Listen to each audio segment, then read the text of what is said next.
What's up, Stat Fam? I told you we're coming back with another. We got ESPN gets exposed for trashing LUKA Doncic. This is a live reaction. Make sure you hit that like button, hit that sub button, and comment below. Let's get it. Shout out to my Mavericks. It's game day. It's legendary. Maverick fan for life, I promise you. To the end, no fan duel. Big Luka, you know it's legendary, you know it's big time. Shout out to the Don. We ain't gonna hold y'all too long, we're gonna get it started early.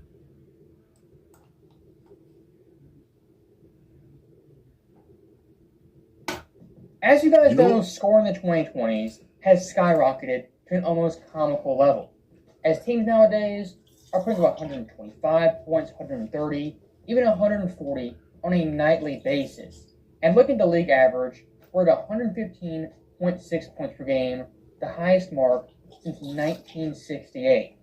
Of course, the rules are different, the play style is different, and 3 points are being taken at an all-time rate.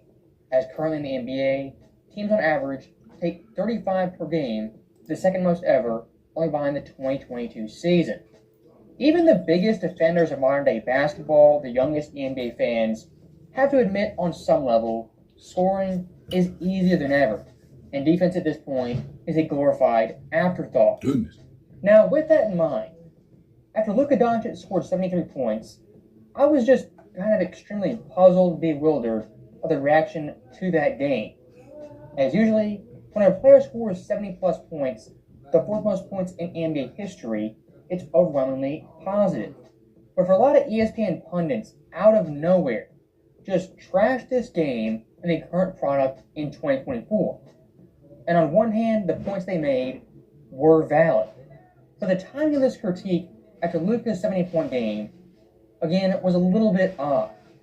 And looking at Stephen A. Smith, the voice of ESPN, the face of the network, most of the time his reaction to 70-point games, it's a glowing review and all positive. For example, look at just last year. Dame scored 70, and Mitchell also scored 70. The general tone and vibe when these guys scored 70 was much, much different than when Luka scored 70. Definitely I was. should tell you that I've always had, I have a long and lengthy relationship with Dame. I got a lot of love for him. I practically begged this man to be in New York City for the New York Knicks. Because this brother right here, I challenge anybody in today's game, the way the game has evolved. Tell me one guard you want other than Steph Curry. Yeah. Tell me one guard you want more than Damian Lillard. And Donovan Mitchell, who wanted to be in New York, who's from New York, who expected to be wearing a New York Knicks uniform, is dropping 71. 71 in an NBA game. And the Knicks are giving us what? Stephen A. Smith right there was basically on his knees after those two games, begging both those players to be on the Knicks. I mean, it was almost going above and beyond of how positive he was after those games. And you know what? In both those clips, there was no mention of terrible defense or scoring being inflated league-wide. And here's kind of the funny thing. When Dame scored 71 points, of course, it was highly, highly impressive. But for Stephen A. Smith, if he wants to keep that same energy, the Houston team he was playing ranked 29th in defensive rating. And Houston being a bad defensive team, of course, we knew that.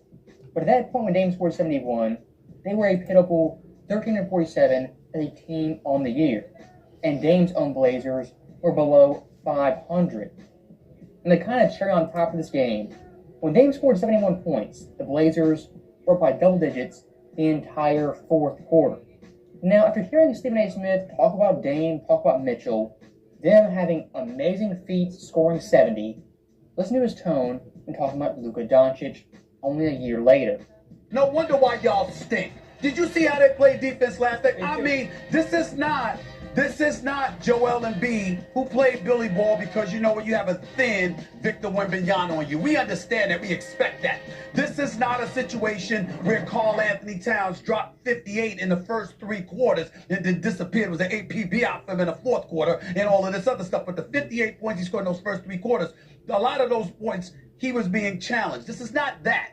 What transpired last night in Atlanta was disgraceful. It made me feel like, just go out and get somebody that don't want, you don't have to play defense. All you got to do is play offense. You ain't have to play defense. That's what the hell took place in Atlanta last night. There's a difference.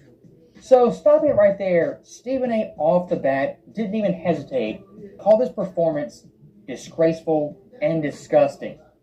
And honestly, when looking at bad defense, the Hawks, yes, they were getting torched. But through the entire year, I've seen much worse defense on a night-to-night basis. And at least Atlanta, unlike some teams, were doubling Luka, shadowing him with 3 players, and at least making it difficult for him to get 73. And I would say DeJounte Murray, by most world standards, is a pretty capable defender. It just so happens Luka is playing in 2024 and offensively is highly skilled. Now, with that being said, the Atlanta Hawks by no means are the 89 Pistons, as currently they rank the 2nd worst defensive team in the NBA. That's a fact, can't deny that. But here's the inconsistency. When Luka scores 73, the defense gets crapped on, Luka's game gets diminished. When a guy like Dame scores 71, no mention of the defense, and it's just overwhelming praise with Dame scoring 70. And look, to prove this point further, when Luka scored 73, that exact same night Devin Booker scored 62 versus the Indiana Pacers, who ranked 26th in defensive rating. And even worse, Devin Booker's team lost that game. Stephen A. Smith, for that performance, had absolutely no comment and no slander. And looking past Booker, when it came to Joel Embiid, again, all positive, nothing negative. As in talking about Luka's game, he said, quote, "This is not Joel Embiid versus the Spurs, who plays bully ball. Embiid scoring 70, playing his physical style of basketball, some would argue his flopping style of basketball, was much less impressive than Luka's 73-point game. Joel in this game took 23 free throws, compared to Luka versus Atlanta, who only took 16. I want to make this point very, very clear, very concise. Embiid scoring 70, Luka scoring 70, all those games are impressive. The problem, though, is the inconsistency from Stephen A. Smith. As looking past Embiid, you have Karl Anthony Towns, who in 3 quarters scored 58 points. In Stephen A. Smith's demented, warped mind, Cat scoring 58 3 quarters was more impressive because, check notes, he did it versus the Hornets, who ranked dead last 30 of 30 in defensive rating. And Cat, unlike LUKA DONCIC in that game, was hunting for his points while playing no defense. The majority of high-scoring games in NBA history, they come versus bad defense. Let's just be honest. It might be the best game of all time. Kobe scoring 81 versus the Raptors. That Raptors team ranked 29th in defensive rating, second to last. Looking at Kobe's 81-point game, does that take anything away from it? Of course not. It was an historic feat, the greatest game in NBA history. That's why we're looking at Stephen A. Smith talk about LUKA DONCIC. I'm just perplexed and bewildered. As why does Luka, of all players, get singled out between Booker, Embiid, and Cat? When all those guys' games came versus bad defensive teams, and 2 of those guys' teams lost that game.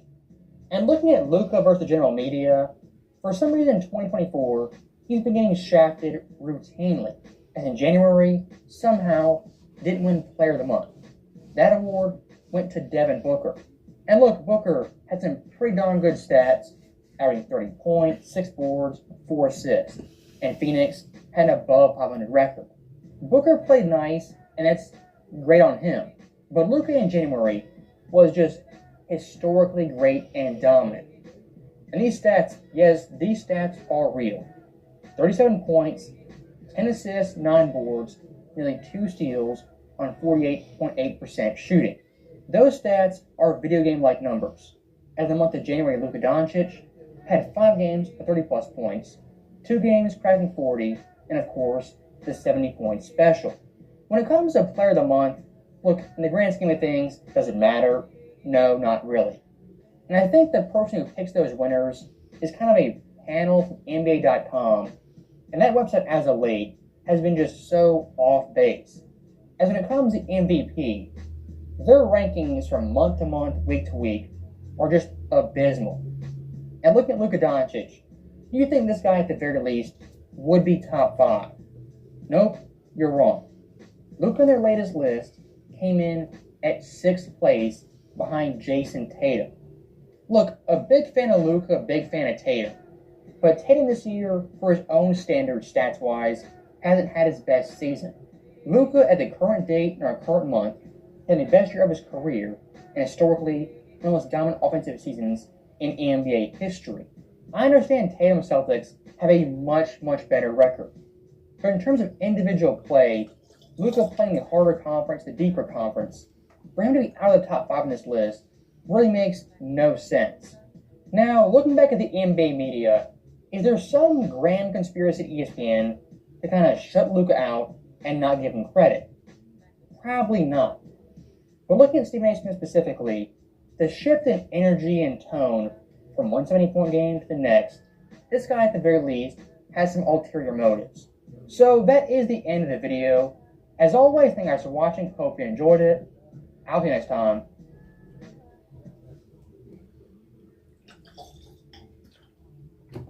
Shout out to my Dallas Mavericks, man. They always sleep on us every time. They'll never give us our credit until we win. But Don, keep doing your thing, man. I promise you. Keep doing your thing. Every game, you handle your business. You got no holes in your game. A bat with no holes in it. That man went out there and scored 73. I seen 5 players out there on the other side, and we had 5 players. No excuses. Stephen A., we salute you. We got business we got to handle, though. Once we win, then they salute us. They know what they be doing. That's why, shout out to them real Mavericks fans. We know. Dallas man for life. I promise you that. Win, lose, or draw, you know it's just solid now. Shout out to my team. We waited our turn. They ain't said that. They said we were going to fall off. They said it's going to be a good duo. Did y'all remember that? ESPN. Oh, okay. Like we been handling. Y'all didn't say nothing about that 50-win season this year. Okay, but when we didn't make the playoffs, y'all said something about that. It's cool. Shout out to the Maverick fans for life. I promise you. Don, real legend. Thank y'all, Stat Family, for watching the full video. We're going to be back with another video after this video. Make sure y'all stay prayed up. Y'all be safe. Y'all be good. You know.